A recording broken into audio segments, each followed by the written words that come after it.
Praise the lord. మన ప్రభువైన యేసుక్రీస్తు నామములో మీకు అందరికీ వందనాలు, శుభాలు. ఈ దినానికి ఏర్పరిచిన వాగ్దానము యెషయా గ్రంథము 60వ అధ్యాయము 1 వచనం. నీకు వెలుగు వచ్చి ఉన్నది, లెమ్ము తేజరిల్లుము. దేవుని బిడ్డలారా, దేవుని వాక్యం తెలియజేయబడతా ఉంది. నీకు వెలుగు వచ్చి ఉన్నది, లెమ్ము తేజరిల్లుము అని దేవుని వాక్యం. కనుక చాలామంది జీవితాల్లో నిజమైన వెలుగు ఈ లోకంలోనికి వచ్చినది, కానీ దాన్ని గ్రహించువారు చాలామంది లేరండి. దేవాది దేవుడు ఈ దినాన నీతో మాట్లాడుతున్న అర్థం ఏంటో తెలుసా? నీవు ఈ వాక్యం ద్వారా విని నువ్వు వెలిగించబడాలని, నీ ద్వారా అనేక మందిని వెలుగులోనికి నడిపించాలని. వెలుగై ఉన్న దేవుని దగ్గర, ఆయన దగ్గర చీకటి ఎంత మాత్రమూ లేదండి. మరి దేవుడు వెలుగై ఉన్నాడు, ఆయన బిడ్డలైనటువంటి మన జీవితాల్లో కూడా వెలుగు నింపేవాడిగా ఉన్నాడే కానీ చీకటి నింపేవాడిగా లేనే లేడు. ప్రియదేవుని బిడ్డలారా, ఎన్నాళ్ళని పాపంలోనే ఉంటావు? ఇక లేయవా?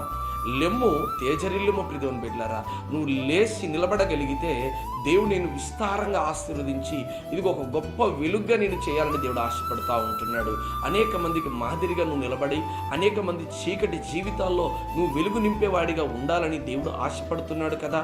అందుకే దేవుని వాక్యం తెలియజేస్తూ ఉంది, మీరు లోకమునకు వెలుగై ఉన్నారు అని కదండి. కానీ మన జీవితాల్లో చీకటి నింపుకొని గుడ్డివాడు గుడ్డివానికి తోవ చూపించలేనట్టుగా ఇదిగో నీవు జీవితంలో చీకటిని అలమరుచుకొని చీకటిగా నువ్వు బ్రతుకుతా ఉంటే నువ్వు అందరికీ కూడా వెలుగు నింపలేవు. ప్రియదేవుని బిడ్డలారా, ఈ దినాన దేవుని వాక్యం మీద విశ్వాసం ఉంచి నువ్వు ముందుకు సాగగలిగితే దేవుడు నిన్ను బహుగా ఆశీర్వదిస్తాడు. ఒక గొప్ప జనాంగముగా నిన్ను దేవుడు దీవిస్తాడు. కనుక నీ జీవితంలో వచ్చినటువంటి ఈ వెలుగును ఇక పారదోలకోకుండా, ఒకనాడు సౌలు మధ్యాహ్న కాల సమయమందు ఆయన చుట్టూ ఒక గొప్ప వెలుగు ప్రకాశించింది. అది ఎవరో కాదు, యేసుక్రీస్తు ప్రభువారు.